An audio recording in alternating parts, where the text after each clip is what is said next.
Well, hi everybody, Father Alex here. Welcome to another episode of the Godcast. My guest this week on the Godcast is author and female rights activist Julie Bindel. I do hope you enjoy the podcast. If you do, then do check out my YouTube channel or perhaps subscribe or look online. There are literally hundreds of podcasts with people from all walks of life. But for now, I do very much hope you enjoy this interview with Julie Bindel.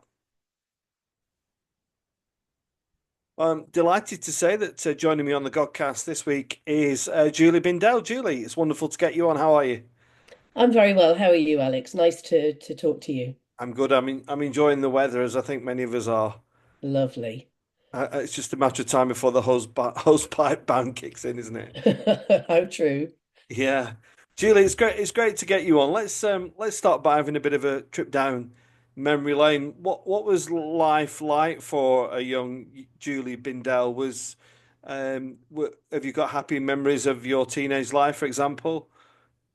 Well, I'm from a very loving working class family in the northeast of England, and lots of hardship, lots of difficulties growing up um, as a girl within that environment, because it's like patriarchy on steroids. And I know that people say it's the same everywhere, patriarchy is patriarchy, but actually it's more pronounced, I think, when we talk about northeastern working class life, probably because life is harder and women bear the brunt of that. But also when I entered my teens and was being bullied at school and was clearly not interested in boys and coming out as a lesbian, that was very hard. Having said that, there were also good times, happy times, and I was very, very lucky as a child in many ways. What about religion, Jill? I don't want this to be overtly religious podcast, but being a woman of a certain vintage, shall we say, was there much religion knocking around the family home, or was it a topic of discussion, or never? Well, no. My mum, her heritage was Irish Catholic, and on my dad's side, we have Jewish heritage, and secular household, atheist household, probably. It would be more apt.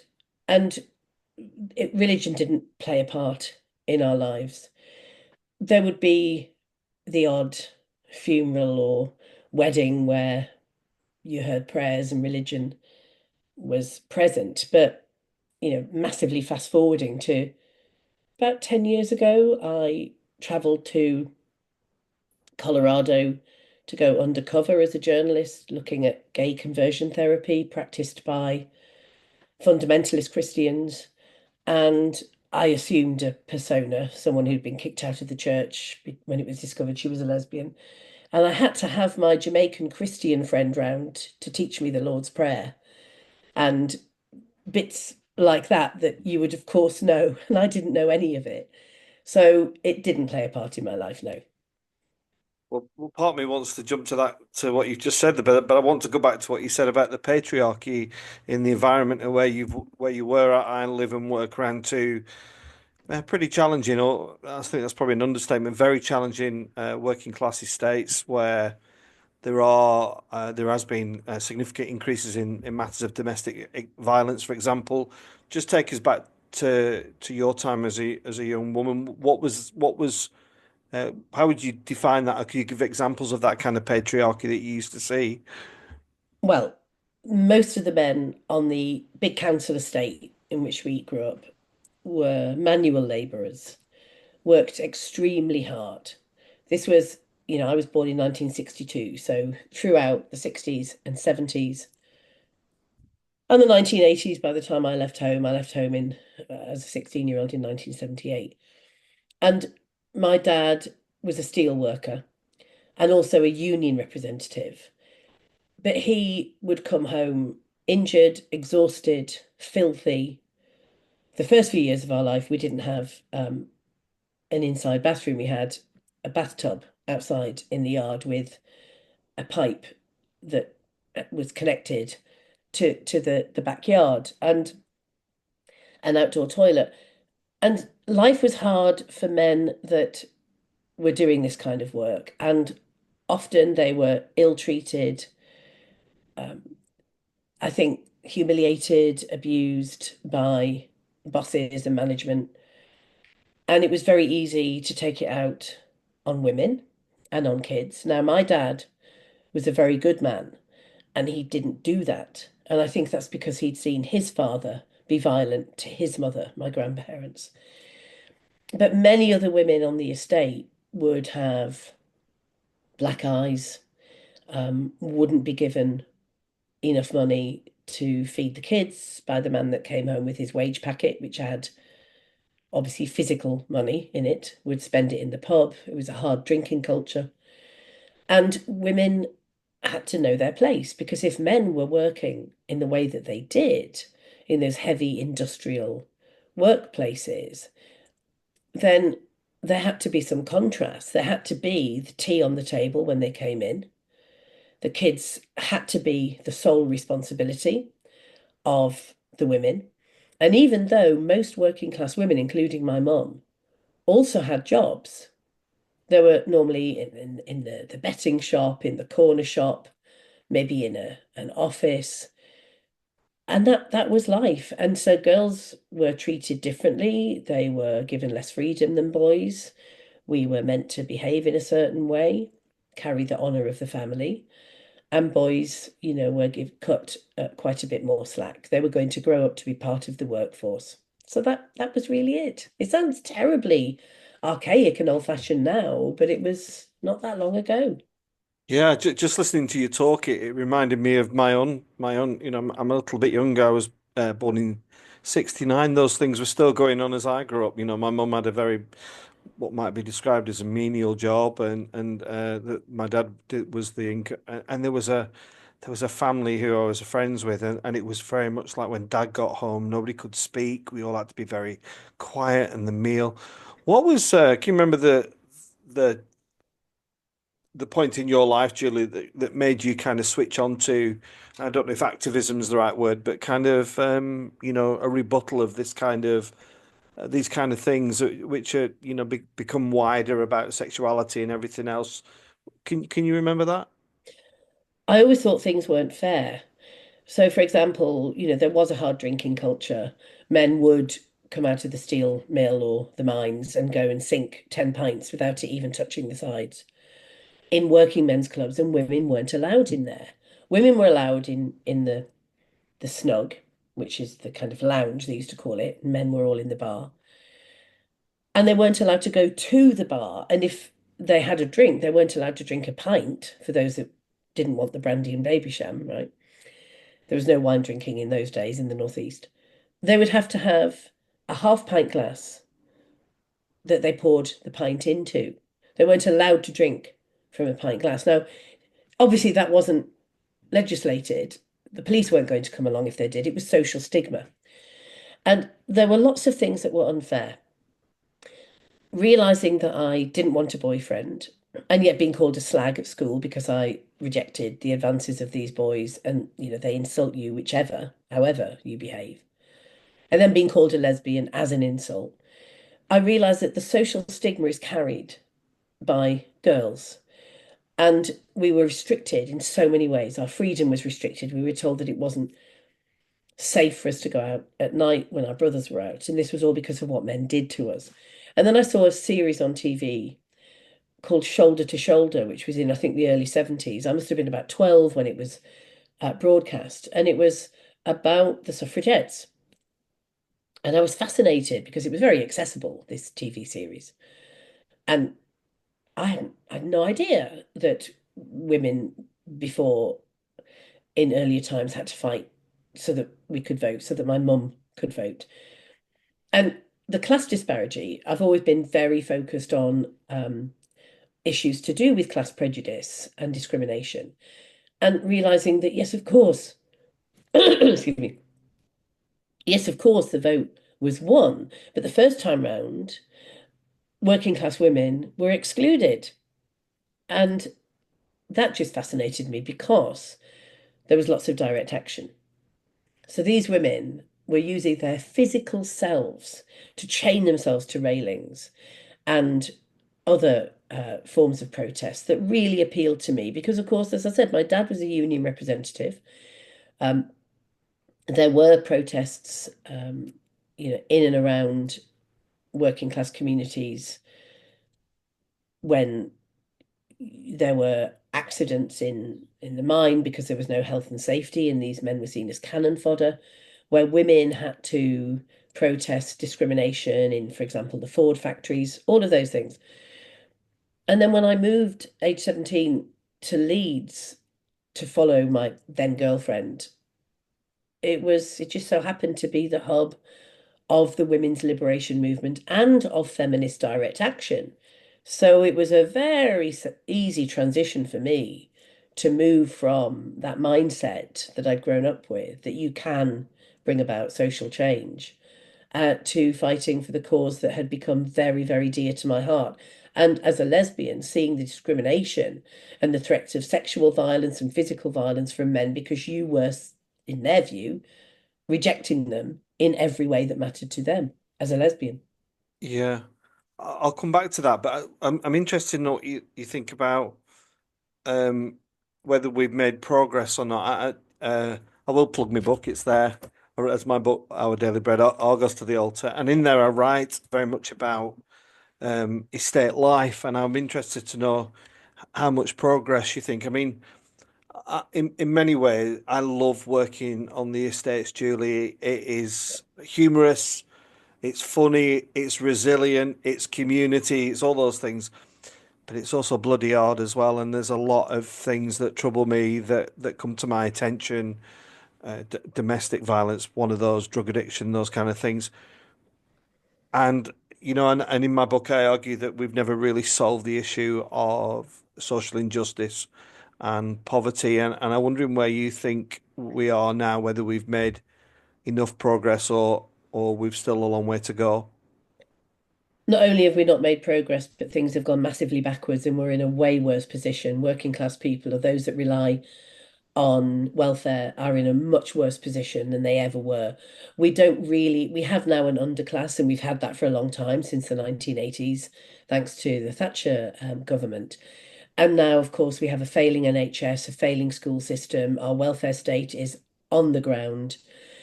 Uh, it's way worse. Of course, the drug abuse and lack of any resources to deal with drug abuse except for prison. Prisons are overwhelmingly warehouses for the most disenfranchised people who should not be behind bars, who do not need to be behind bars. Certainly some should. I'm definitely not a prison abolitionist, but I would release the vast majority of female prisoners and a lot of the male prisoners and think about other ways to address crime and disorder. I think, wow, we're in a much worse situation. I I feel very depressed saying this, and I do think that that's why so many people are turning to belief systems that are either healthy and positive or the direct opposite of that, turning to more cult-like belief systems in order to give their lives some meaning and to give their lives some order. Yeah. I've been heavily involved with the issue of ketamine over the last 6 months or so, Julie, and I never really knew of it, and it's become a huge thing. And I've been campaigning for the reclassification of ketamine from a Class B to a Class A for various reasons. But it does play into the narrative that people are turning to these things because something is not fitting right at the moment. And when I've raised it I've raised it at every level, social services, police, NHS. There seems to be gaps that just seem to be like black holes. I describe them as that, and seems to be quite clear how to fill them.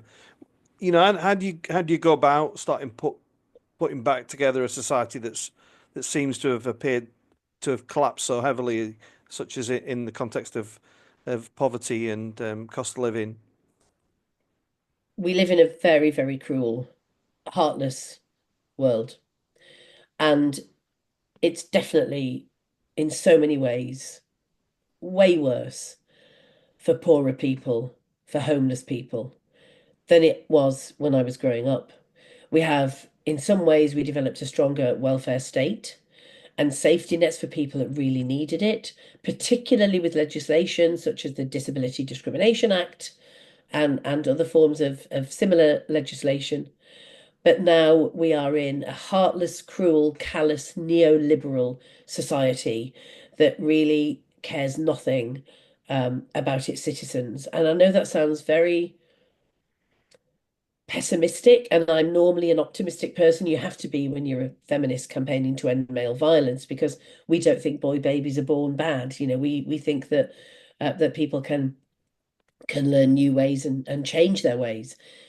So I'm very, very much rooted in the notion of change for the better and rehabilitation and not giving up on people. But I think that particularly the narrative coming out of the assisted dying bill is grotesque.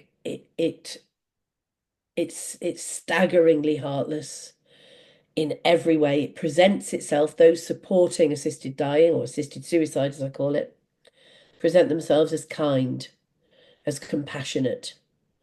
And they are I mean, it is the argument that they're using. I'm not talking about the individuals, but the argument that they're using is the most unkind, callous, heartless that I've heard in decades.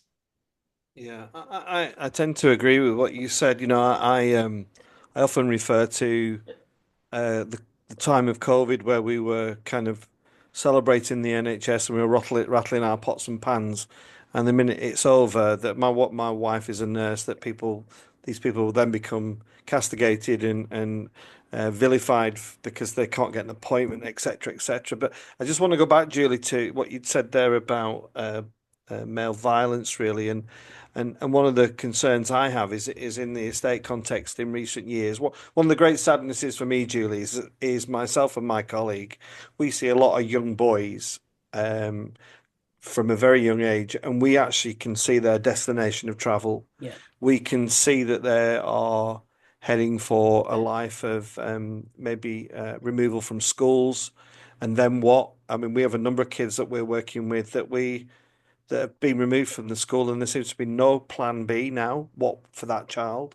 And then we see young children entering into drug dealing, drug running, and we can see their route map, and it's incredibly sad when you see it and you get to know the people, and then you speak out and nothing seems to happen. So it is a huge concern, and it is boys mainly. It's boys that are falling out of school who are losing these social interactions, they're losing an education, they're losing just basic skills of what it is to be a good human being, and obviously, I'm a priest.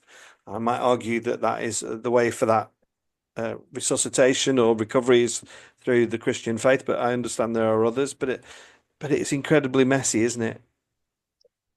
It is. And I do know some men that are doing work with young boys and young men addressing these issues, and they're doing it from a very pragmatic point of view.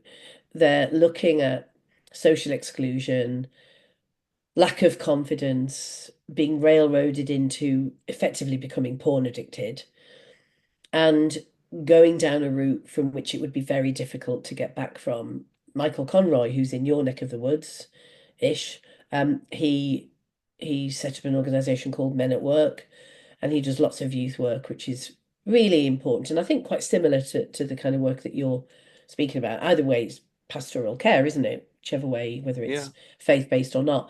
Um, and and I do see that. I think what's happening with girls is the re-stigmatization of female bodies to the point of where we've seen, for example, in the so-called gender wars, the awful, awful indoctrination by many of these girls that want to escape their female body for all kinds of reasons that we understand as feminists and we understand as human beings, sexual abuse, trauma, that we used to understand when it was self-harm, such as cutting or anorexia. We would see that that was a mental illness. We would see that that was um, a serious social ill. These girls had probably experienced something that would make them want to leave their female bodies. Now we're celebrating it as, well, you must be trans, you must be a boy. And we're also seeing girls being pushed into wishing to escape their bodies because of the overt pornification of their bodies and their lives, where boys at school are accessing hardcore misogynistic porn on their smartphones from a very young age, which is, of course, shaping their brains, shaping their attitudes. You can't watch that kind of misogynistic propaganda and it not give you a view of girls and women as subhuman and therefore basically one-sided sexual pleasure. And so these girls are now a bit of a lost tribe, really. They are growing up with no confidence. They're reading Teen Vogue, which, I mean, in Teen Vogue, being indoctrinated into how to be strangled safely during sex, how to have anal sex that doesn't hurt too much. I mean, this is Teen Vogue. So we've got an over-sexualized culture in which girls are wishing to escape from and causing all kinds of harm to themselves in the process. We're having boys becoming dehumanized, and nobody's there to catch the damage. Nobody's there to repair the damage. Well, I mean, there are some, but not enough. And where does that leave you in your assessment of the recent High Court ruling then, Julie, with around transgender issues? I mean, it's I don't think the dust has settled on that by any means, but how do you see this evolving and playing out in society? The gender ideology that has captured so many institutions, including police service, Crown Prosecution Service, the NHS, big corporations, big charities, swathes of the upper middle class liberal population came about um, in a context of growing misogyny and lack of regard for the safety and rights of girls and women. It didn't just pop up out of nowhere. All of a sudden, you've got men being listened to by those in power or those with influence who claim that they, as trans women, quote unquote, are oppressed by women like me. When, it was obvious it was just part of the men's rights, the anti-feminist, misogynistic men's rights movement. It was different from the usual misogynistic men's rights lot in the past, because this time the liberals were captured. The liberals were on their side and were against those of us that spoke out and said, no, we need to keep our sex-based rights, our sex-based facilities and legislation. So all the Supreme Court did was settle a fact, a point of law, which is that no, trans women are not legally women. Trans identified men have protection in their gender identity if they live as the opposite sex. It does not, to all intents and purposes, mean that they are legally women. And we argued this in the Supreme Court, and the project I set up with Kathleen Stock, the Lesbian Project, was an intervener among other groups in this case, where we said if a man, just because he has a gender recognition certificate and therefore is protected under the Equality Act in terms of his gender identity, if he can now say he's legally a woman, he can say he's legally entitled to enter a lesbian-only space, which we had to fight for decades for. And I think that was one of the key things that convinced the court that this was not, that this did need the clarification. All the Supreme Court judges did was clarify what the law had said. And the reason why it had to do that, the reason why the most eminent, judges, the most eminent legal brains in the land had to make a ruling, well, had to clarify this, was because the likes of Stonewall, who used to be a gay rights organization and is now a trans rights activist organization, has been advising everyone, not of the law of the land, but of Stonewall law, which is they want trans women to be legally women in all aspects of life. And therefore, they've been telling institutions through their training program, I think it's the diversity, um, their workplace scheme, where they tell employers issues regarding equality and diversity on LGBTQ matters. In other words, trans women are women. You do not have to have single sex bathrooms and changing facilities and the like. Stonewall law has been operating across these institutions, and now the Supreme Court has said, no, this is the law. And so Stonewall will have to roll back, and the organisations that have been flouting the law of the land will have to also adhere to it. Do you think Stonewall has run its course, Julie? I mean, Peter Tatchell's been on the Godcast, and some associates of mine have said, Stonewall have got a lot to answer for. They pushed so hard initially on gay rights, and those gay rights were won effectively, and this is because they've got nothing else to chase after, and this, in many ways, they're responsible for being where we are today. Yeah, they are. They are. And they have made a decision back in 2015 when Ruth Hunt took over from Ben Summerskill and became chief exec. She knew what to chase. She chased the money and she chased the new kid on the block, the trans activist that was going to give her lots of kudos and lots of praise and keep Stonewall relevant. It absolutely should have folded. It got equal marriage over the line, other pieces of legislation. It was actually about time that it started to prioritise issues relating to lesbians as opposed to gay men, who always get more attention when it comes to research and public scrutiny as to their needs, you know, and countering discrimination in this way. But it didn't. In fact, it did then focus on the lesbians with a penis, as they would refer to them. I would very like to see the back of it.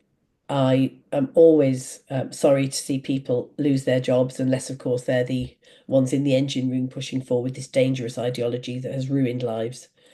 But I want it to fold, and it looks like it will very soon. It's losing money hand over fist. Its protection racket that I mentioned earlier, where it has dictated to employers as to what they should have in place as so-called trans rights, is pretty much done and dusted. They have been exposed as the charlatans that they are. And I wish it would just go away and stop causing any more harm. I don't think it's got the power anymore to cause harm. As I say, it's been fully exposed. But lots of organisations have set up as an alternative to Stonewall, the LGB Alliance, the Lesbian Project, numbers of gay rights organisations now that refuse to prioritise gender identity over sexual orientation and same-sex attraction. That's pretty conclusive, Julie. Thank you for your remarks. I'm really mindful of time, but I'm so fascinated. It's such a fascinating conversation. I want to just ask a couple of other things. I'm going to ask you about your new book in a moment, but in the church, Julie, I for my sins, sit on the General Synod. I'm part of an inclusive church. I work with gay colleagues, clergy, and we are been campaigning and fighting for same-sex relationships to be nothing more than blessed at this stage, and the church continues to resist and really get under my skin. Actually, how do you assess the church in this kind of behaviour?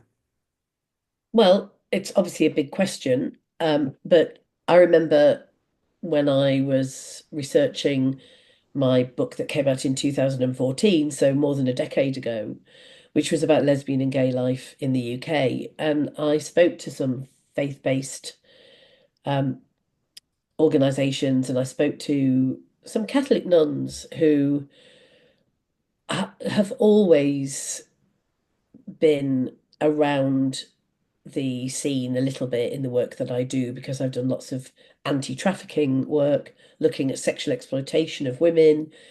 For example, in the King's Cross area, there's an organisation called Women at the Well that most people don't know. It's funded by the Catholic Church, but they have it. There's no requirement for any of the women that they support to have a faith or adhere to any of the church doctrine, which is how it should be, in my view. And I asked about uh, equal marriage and the like, and this one particular nun who's got a great name, she's Sister Linda Dearlove. She's fabulous. She said, look, most Catholics I know would support their lesbian daughters or gay sons if they were told that, this is how things were. Marriage is a separate issue because of the meaning behind marriage for the church. And we'll get there basically. Now, what matters to me is that if people have a faith, if lesbians and gay men wish to go to church, synagogue, whatever place of worship, that they should be welcomed and included. And that is, I think, the bottom line.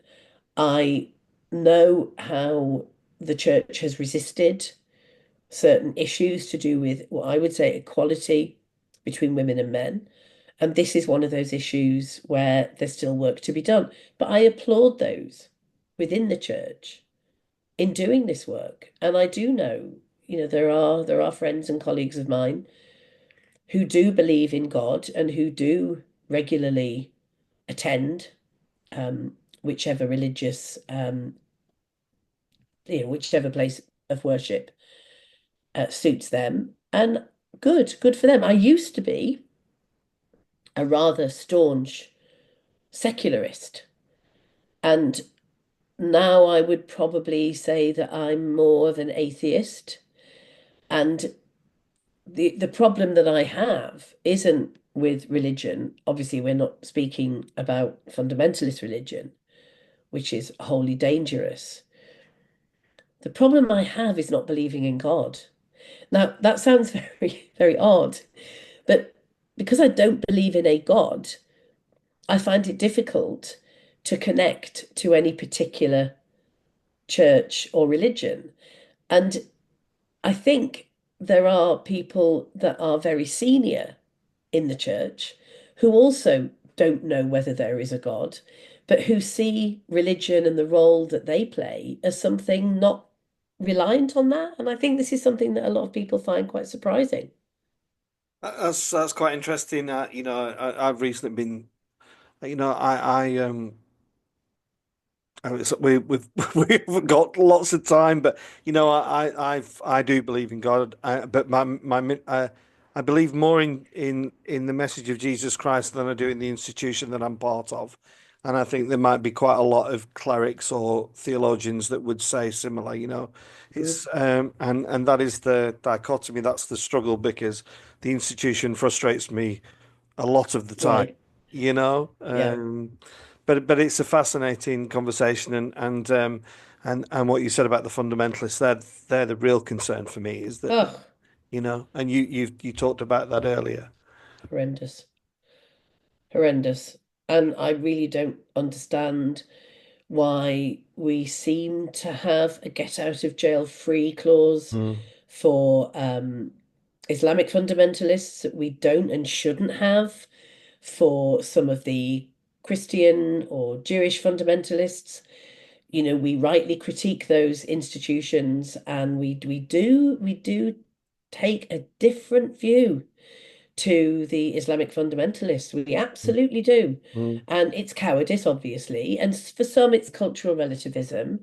They think that that translates into Muslim, that translates into brown or black skinned Muslim, that translates to racism. They use the term Islamophobia, which is a word I don't accept. And then it becomes a total mess. But I do think fundamentalism is the scourge of the modern day, of the world today. Yeah. And I do understand people taking comfort in either revitalizing a faith that they had, perhaps that had lapsed. I do know lapsed Catholics who have now started going to church again, or just being curious about the institutions. And I'm definitely more curious than I used to be, and definitely less hardline about it all. I could talk to you all day, Julia. I find you absolutely really honest and fascinating in your responses. But we're gonna have to go in a minute. But let's plug the old book. You've got this new book out, Lesbians. Where are we? Where are you? Tell people what might be attractive about this book. Well, it's Lesbians, Where Are We Now? And it came out last month in April 2025. And it's effectively looking at the way that the lesbian community, groupings, politics, spaces have been under attack, mainly from gender activists, but from any of the men's rights movement, from the postmodernist queer movements coming out of universities, in other words, those that espouse luxury beliefs, as I would call them, that lesbians has, the lesbian rights movement, of which I've been part of since the late 1970s. There's always been a grassroots movement to demand equality and an end to prejudice and bigotry for those same-sex attracted women, and more of an understanding and more of a consensus that we exist, that we are certainly don't believe the stereotypes. And looking at a way forward, which I think has to be a part of the wider feminist movement, to say, while women are oppressed, while women are discriminated against, lesbians are, and in many ways more so than other women, but we should all stick together to fight the good fight.